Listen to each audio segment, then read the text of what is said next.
bem-vindos ao podcast do Instituto Ludwig Fomes Brasil. Meu nome é Bruno Garchagen. Hoje eu converso com o empresário e cientista político Luiz Felipe de Orleans e Bragança.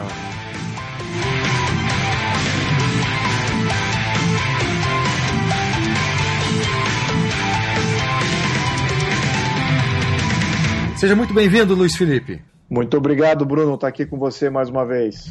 Luiz Felipe, obrigado por ter aceitado o meu convite. O tema desta conversa é o seu livro, o seu primeiro livro, e que vai ser lançado no próximo dia 6 de outubro, em São Paulo, na Livraria Cultura do Shopping Iguatemi. Então eu queria começar essa conversa, Luiz Felipe, e aproveitando o título do seu livro, para te perguntar, afinal, por que o Brasil é um país atrasado?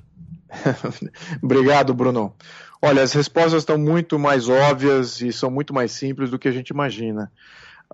O porquê o Brasil é um país atrasado se resume a duas respostas. Porque nós tomamos decisões erradas de como nos organizar politicamente e porque nós tomamos decisões erradas de como administrar a nossa economia. Então temos um modelo errado político e temos um modelo errado econômico. Essa é a resposta mais sintética que eu posso fazer do livro. E quando você se refere a modelo político e econômico errado, você está falando do presente ou também fala do passado e aí uma construção histórica que foi dar nisso que nós temos hoje? Essa última afirmação é uma construção histórica. Eu acho que nós evoluímos. Na verdade, nós caímos naquela falácia que José Bonifácio já havia apontado, que o Brasil, na fundação do Brasil, José Bonifácio tinha tanta grande expectativa para o Brasil e para o brasileiro, e caso o brasileiro não caísse na tirania de Estado. Pois é, nós caímos na tirania de Estado. Então, determinar em que ponto que nós caímos na tirania de Estado e como nós evoluímos desse ponto. Eu balizo exatamente na história quando juridicamente nós nos construímos, nos organizamos como um Estado autocrático e como essa autocracia tem se modificado, se enrijecido em alguns pontos e liberado em outros, mas no fundo essa autocracia permanece até hoje. Você fala em autocracia e num dos capítulos do seu livro você se refere a neossocialismo ou oligarquismo, né? E para continuar no tema da economia, eu queria que você explicasse o que é esse oligarquismo que caracteriza a economia brasileira. O oligarquismo, eu diria que é um termo novo, tá? É um termo que eu estou lançando. E a ideia aqui é que você não consegue dissociar a organização política da organização econômica. Então não existe um modelo de livre iniciativa, de capital, de capitalismo, né, de livre mercado, com um modelo autocrático ditatorial. Essa combinação não existe. E vice-versa.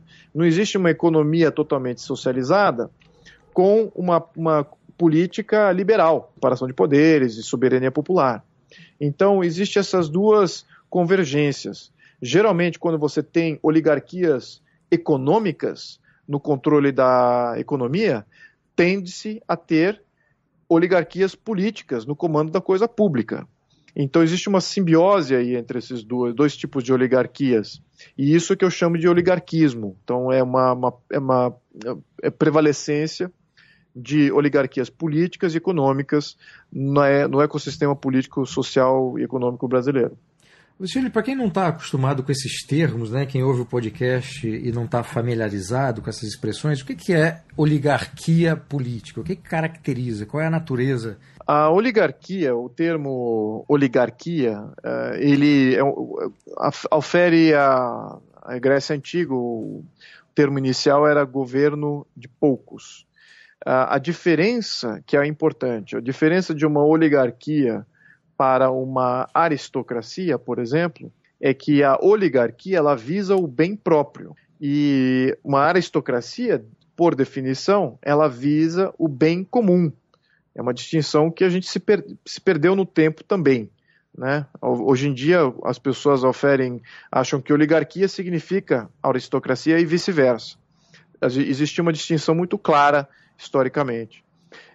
Então, uma oligarquia, por prezar pelo bem próprio, ela só vai funcionar quando há seus interesses em jogo. Caso contrário, não há muito porquê. Ela não quer preservar o bem comum, não vai defender nada do bem comum se o seu bem próprio não está vinculado a esse bem comum. Então é exatamente essa dinâmica que temos aí na nossa economia e na nossa política. Os agentes para o bem comum não se movem. Então... Por falar em problema de conceitos, num dos capítulos do seu livro você também trata dessa confusão que existe entre os conceitos de governo e de Estado. Qual é o problema provocado por essa confusão, Luiz Felipe? O problema de você confundir Estado e governo é muito importante, porque a maioria do engajamento hoje, que a gente vê no Brasil, a mobilização popular que a gente vê hoje, é para questões políticas que oferem mudanças de governo, mas não para uma organização de Estado. Nós não defendemos o Estado, ou o que seria o Estado. Por quê? Porque o Estado não nos defende. Os valores sobre os quais o Estado brasileiro foi constituído são valores artificiais, atualmente dizendo. São valores que não estão em consonância com os pilares fundamentais da sociedade brasileira. É por isso que existem leis que pegam e outras leis que não pegam. Você tem um Estado dissonante, com governos que surgem, que podem criar leis, que a maioria em linha com o Estado, que são dissonantes, né, da sociedade. Então, essa distinção, porque é muito importante isso para a mobilização, para um Brasil melhor, é entender que o nosso problema é fundamental. O nosso problema não é um problema de, não temos políticos, ou não temos governo. Sim, temos, aliás, elegemos 70 mil representantes, temos uma política aí ativa, temos governo, temos experiências de administração pública bem vasta.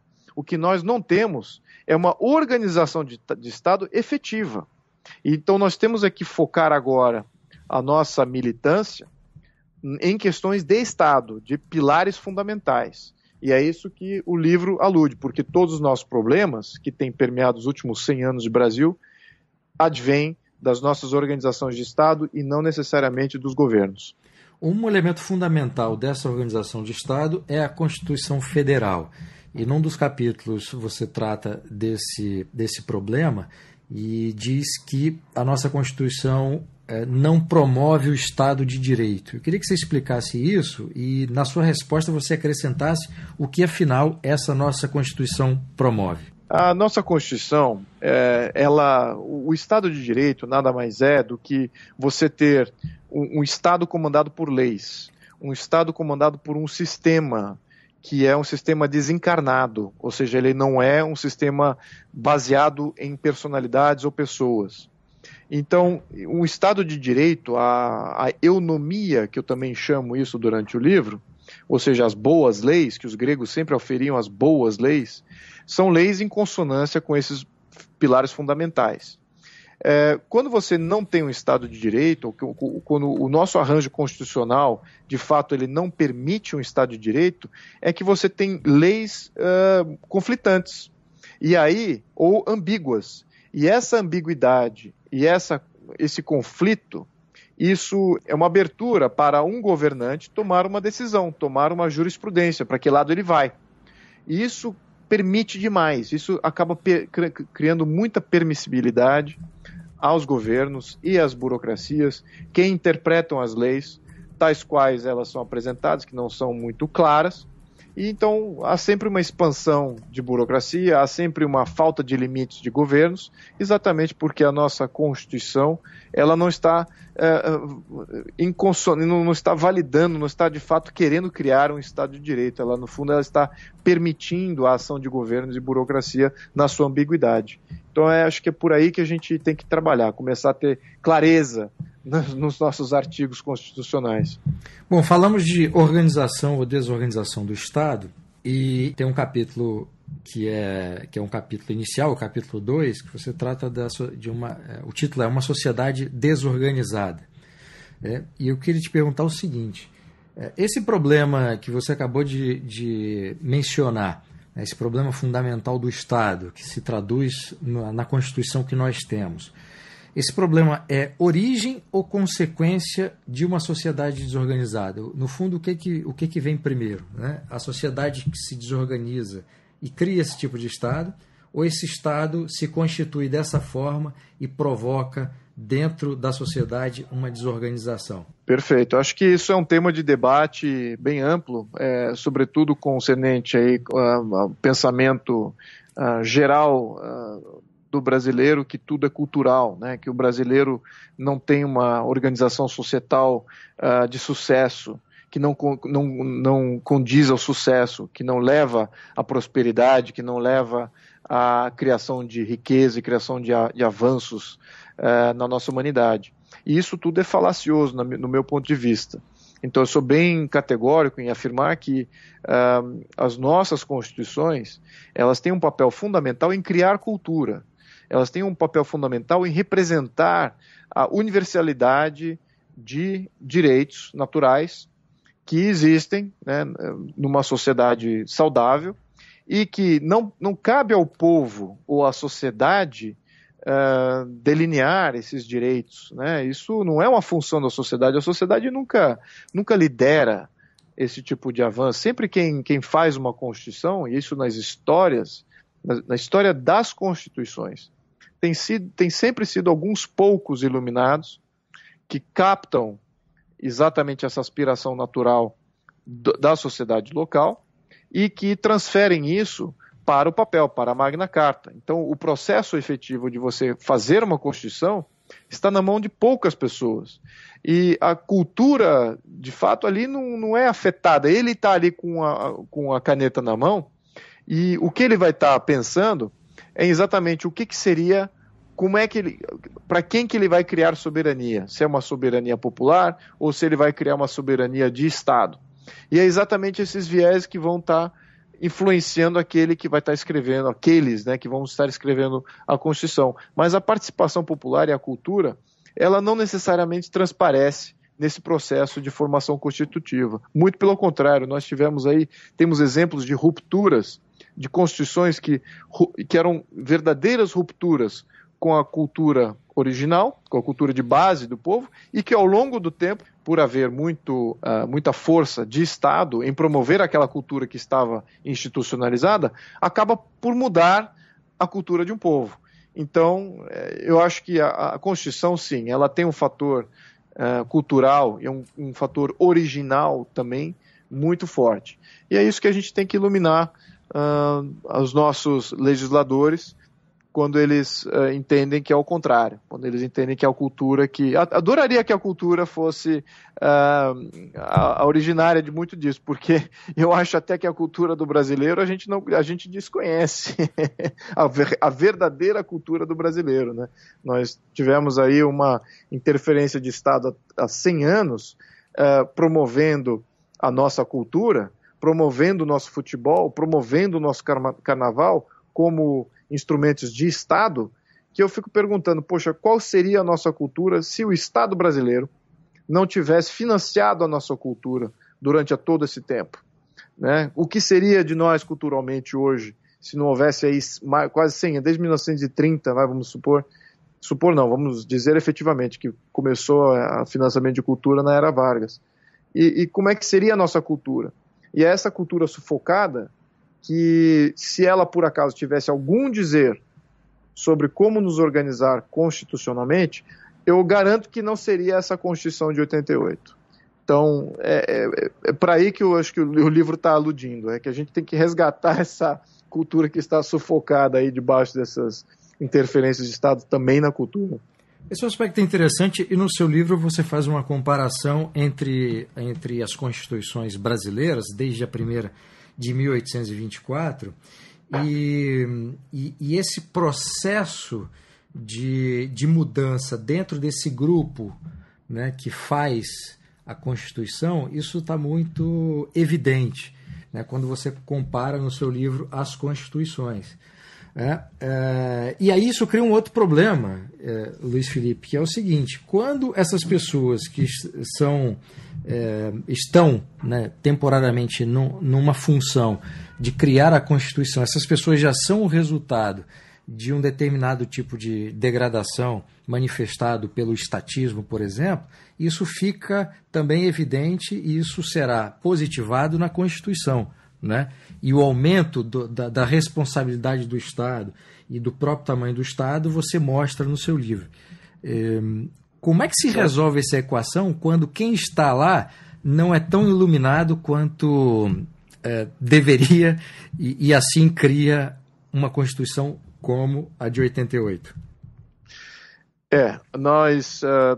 Como mudar, eu acho, bom, entendendo que as constituições, se não a original de 1824, e eu diria até a primeira Constituição da República, que ela ainda tinha um viés liberal, tal qual o da 1824, mas deteriorado, ela ali, logo na sequência, todas são função de oligarquias, de poder, de manutenção de poderes de oligarquias políticas que haviam se formado ao longo desse período.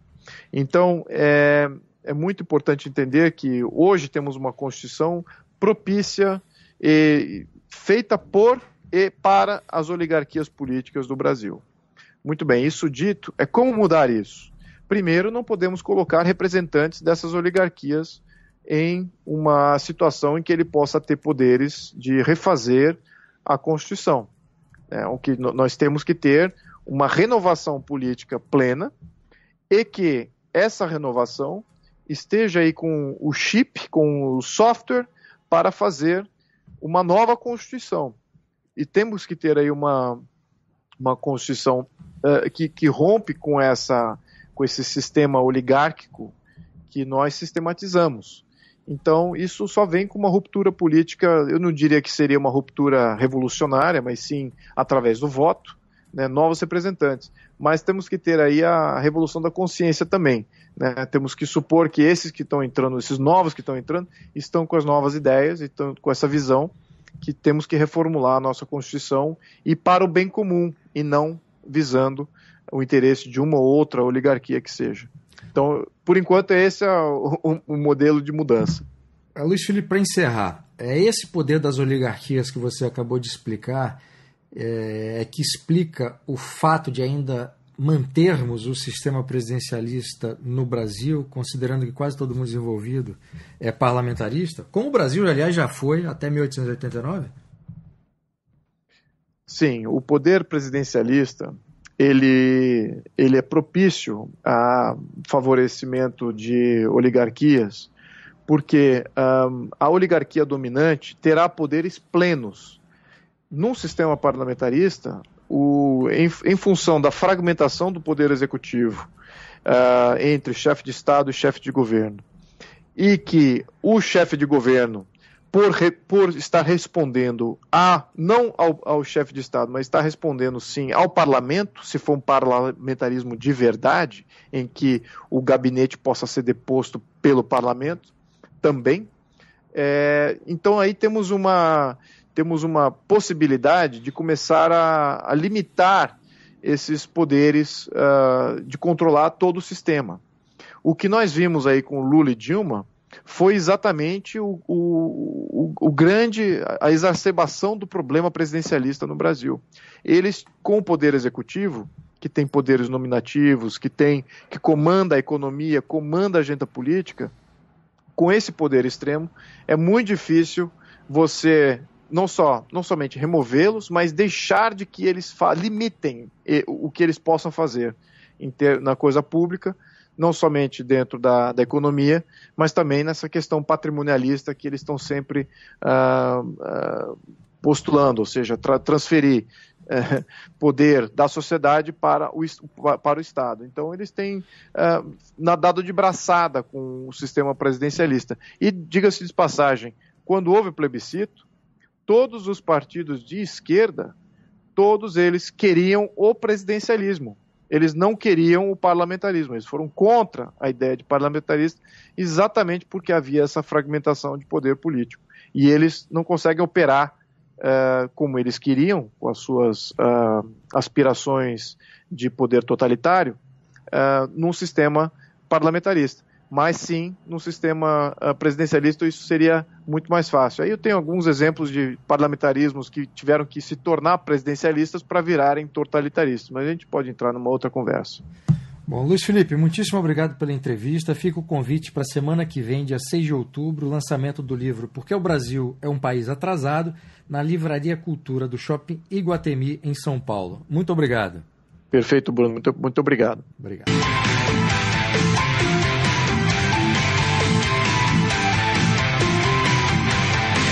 Este foi o podcast do Instituto Ludwig von Mises Brasil. Meu nome é Bruno Garchagen.